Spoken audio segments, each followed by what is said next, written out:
Welcome back to another video. My name is Abby, and today we are talking about how to maintain the mindset of living in the end and ignore your current realities. Now, if you're new to this channel and you like videos like this, you want more, all you gotta do, hit that subscribe button, click the bell. You'll get notified as soon as new videos come out. And if you really like this video, you really wanna support this channel, hit the like button. It really helps to spread this information. So back to the video. How in the world can you maintain the mindset of living in the end and ignore your current reality? Now, most of you watching this are probably aware of what living in the end means, but let me just make sure we're all on the same page. This comes from Neville Goddard, and basically it means whatever it is that you have a wish to be fulfilled, whether it be about finances, relationships, it could be about amount of money, whatever, you will basically live in the end of that being fulfilled. So if it's about a specific amount of money, maybe it's about making $100,000 a year, you will live and walk in the world as if that is happening right now. If it's a secure relationship, you will live now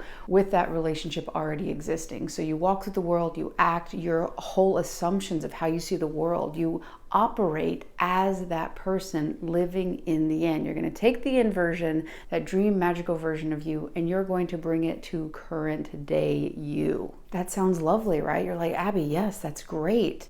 But what if the outside right now isn't matching up to that end version? So you just keep trying to pull that future version of you into the current moment, and you look out into your life and you're like, this is not a reflection. You want to have that secure relationship. You're going to go out with that confidence and that self-assurance, and you keep getting rejected. Or maybe it's about amount of money, and you're like, okay, that dream version of me makes $100,000, and you can't pay your rent, or you can't pay a certain bill, or your card gets rejected. What do you do? How do you maintain that? Well, I made this specific video obviously to address that issue. And first of all, I want to get specific on manifesting and what that word means. So manifest, the etymology of that word is to display by actions, to show plainly. And if you go even further back to the actual original word coming from Latin, I found this fascinating. It means to catch red-handed, to catch in the act. So your current life right now, right? Your external world, you're manifesting right now. That's one thing that a lot of people get wrong. They think, okay, I'm going to start living in the end and I'm going to start manifesting. Well, you've been manifesting since your existence. It's always been happening, because manifesting is basically making what is inside of you revealed on the outside world. And that's why I think it's important to talk about it. Basically, living in the end, you want this new thing to be manifested, to be revealed on your outside world. And something's happening in which you are trying to embody that. And there's something in the mechanism where you're not seeing it reflected back to you. You're not seeing it revealed. So what happens? Well, basically, it's showing you a part of yourself. This is where a lot of people go wrong. They think, I need to do more affirmations. I need to do more visualizations. And they're trying to do more. Well, you can see that is actually creating resistance. There's actually something that's being shown in your outside world. Basically, it's revealing something to you. So really, the whole point of this video is you can use your outside reality, your outside circumstances, as data to help you see what you can't see right now. It is revealing a part of you. You're wanting to live in this end version of you, $100,000, new relationship, abundance, right? Dream job. Well, your current reality is not showing that. Your current reality is showing where you are stuck, where you are limited in an unconscious belief, because unconsciously you're always going to get the thing that you want, because your subconscious is basically whatever it is that you accept as true, it's going to take on. This comes from your childhood, of when you were growing up, from the time of your last trimester in your biological mom to about 7 years old. You're in theta brainwave. What does that mean? It's the language of the subconscious, meaning you're taking everything in. And it's truth, what people tell you, how people treat you, what you're reasoning about the world. So when you go now and you're trying to create something new, well, if you have a history of struggling financially, it was shown to you that making a certain amount of money wasn't for you, it was for those other people, you're going to be pushing against a wall, because you have this belief that's rooted deep inside of you, and that is your set point, your cybernetic mechanism. So you're trying harder and harder and harder, and really it's as if you have a giant rubber band attached to you and an anchor point. That anchor point is that belief that deep down inside you think that that amount of money, that success and wealth is meant for other people, that you're not good enough or you're not meant to have that. So you might run and see some success and then get zapped right back to the beginning over and over and over again. No matter how hard you try, no matter how hard you work, it doesn't seem to make any difference. No matter how hard you try to live in the end, you keep seeing these external circumstances that go against what you want. So my suggestion to you today is basically use the external circumstances. It's a little bit of a trick because no, you're not going to ignore them. You need to use them as data.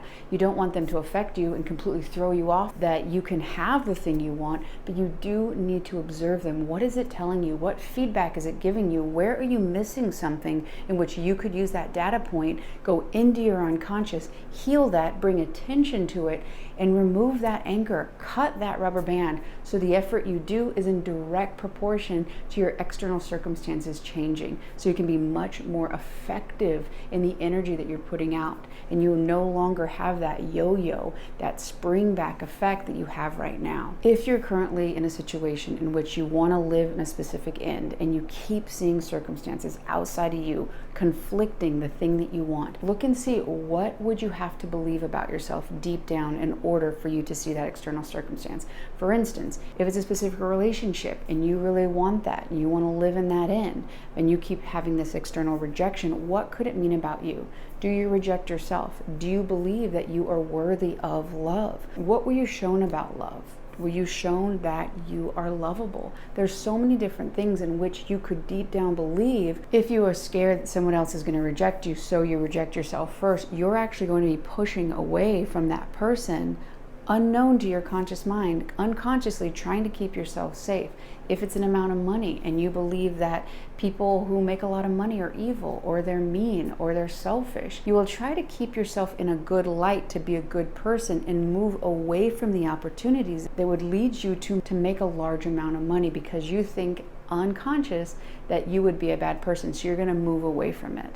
You're not aware of these things, and using your current undesired external realities as feedback for what it could mean in your unconscious. What unconsciously could you believe about yourself? Could you be assuming, using the law of assumptions, assuming for it to be true, unconsciously giving it permission and consent to rule your life? What could that be? Starting to go into that, starting to list out, use the Deepest Fear Inventory by Carolyn Elliott, which basically means the thing you want. I want to make $100,000. And you literally say, dear God, dear universe, whatever and whoever it is you believe in, I hate and resent making $100,000 a year because I have a deep fear that making a lot of money will make me a bad person, that I'll be looked down upon if I make a lot of money.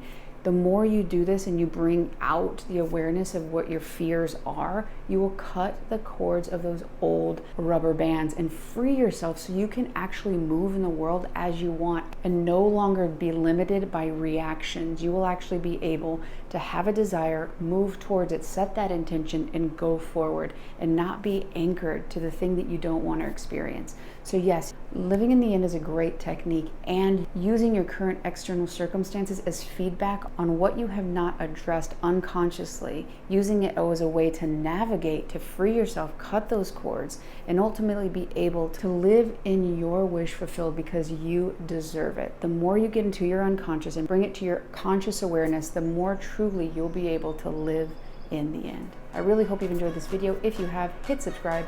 If you haven't done so already, like this video, and I'll see you on the next one.